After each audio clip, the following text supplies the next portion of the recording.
یہ سب سمجھ لے کہ سب کے لیے شفا نہیں، قرآن نے پابندی لگا دی وَهُدًى وَرَحْمَةٌ لِّلْمُؤْمِنِينَ۔ قرآن ہدایت ہے اور قرآن رحمت ہے ایمان والوں کی۔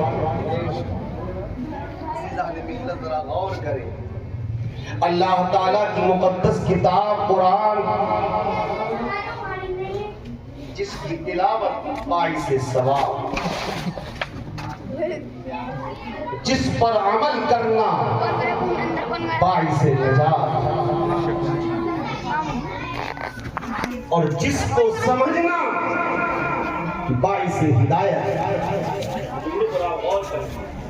قرآن یہ میرے آقا رسول پاک علیہ الصلوۃ والسلام کا عظیم معجزہ ہے، قیامت تک رہنے والا ہے۔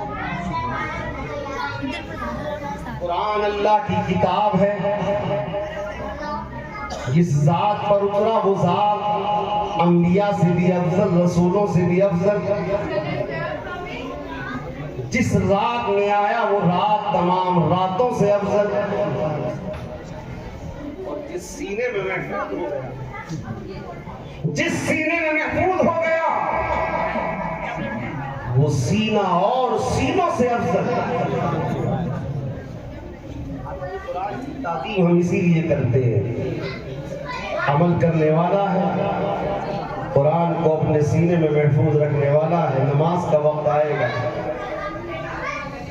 مصلی پر کسی اور کو نہیں بڑھائیں گے بلکہ حافظ قرآن اور عامل قرآن کو آپ بڑھائیں۔ ایسی تعظیم کہ میدانوں میں نہیں بلکہ اس کی تعظیم مصلوں پر ہو رہی ہے۔ مدرسہ زینت الاسلام لائق مبارکباد ہے، ہر سال بلا ناغہ الحمدللہ قوم کو حافظ قرآن دیتا ہے، یہ اساتذہ کی خدمات اور انتظامیہ کمیٹی کی خدمات کا نتیجہ ہے۔ سال بھر کھانا کھلاتے ہیں، اللہ سب کی خدمتوں کو اپنی بارگاہ میں قبول کرے۔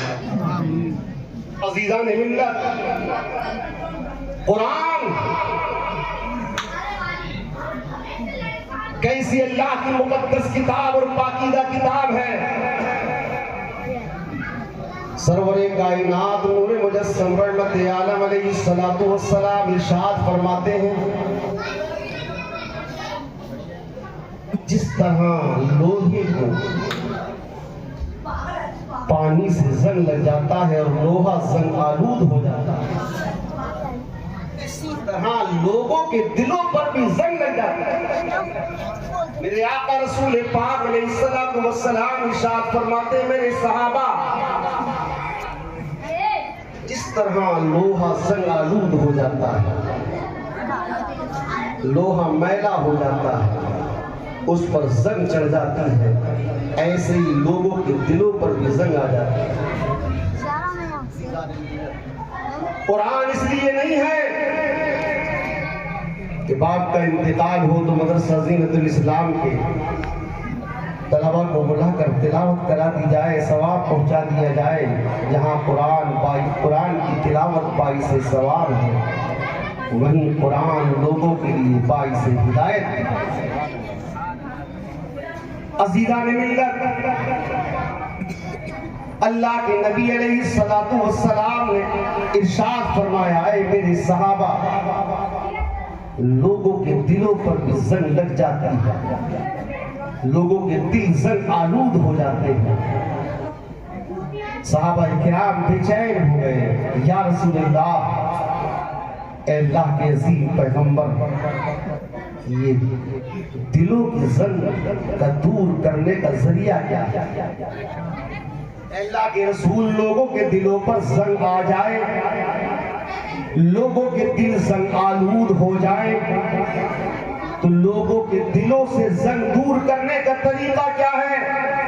میرے آقا رسول پاک علیہ الصلوۃ والسلام ارشاد فرماتے ہیں، کثرت ذکر الموت و تلاوت القرآن۔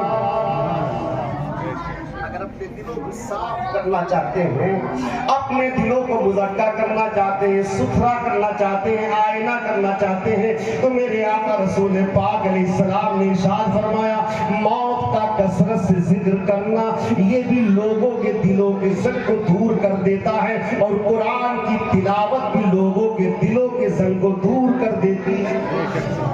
آپ اندازہ لگانے ہیں ہم قرآن کی تلاوت، ہمارے گھروں سے تلاوت کی آواز کتنی آتی ہے، ہم اپنی ماں بہنوں بیٹیوں کو قرآن کی تعلیم، قرآن کی تلاوت کا کتنا حکم دیتے ہیں اور خود ہی تلاوت کتنی کرتے ہیں۔ عزیزان ملت، آج ہمارے گھر قرآن کی تلاوت سے خالی ہے، برکتیں تلاش کر رہا ہے، رحمتیں تلاش کر رہا ہے۔ مولا کریم ارشاد فرماتا ہے یہ قرآن تمہارے لیے نصیحت بھی ہے، یہ قرآن تمہارے دلوں کے لیے شفا بھی ہے، اور یہ قرآن ایمان والوں کے لیے ہدایت بھی ہے اور ایمان والوں کے لیے رحمت بھی ہے۔ بعد انشاءاللہ بڑی اچھی آپ تقریر سنیں گے، میں گھر کا ہوں، مدرسہ زینت الاسلام ہمارا ادارہ ہے، اس کی خدمت کرنے والے اراکین سب الحمدللہ سب محبین و مخلصین ہیں۔ اللہ تعالیٰ مالک و مولا پروردگار سب کو شاد و آباد رکھے۔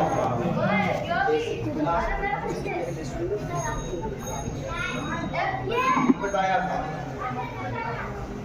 کہ نبی اعلیٰ حضرت حضور ریحان ملت علیہ رحمت و رضوان بھی یہاں پر تشریف لائے، بڑی عظیم درسگاہ، اللہ اس کو شاد و آباد رکھے۔ عزیزان ملت، قرآن کی تلاوت باعث ثواب اور قرآن پر عمل کرنا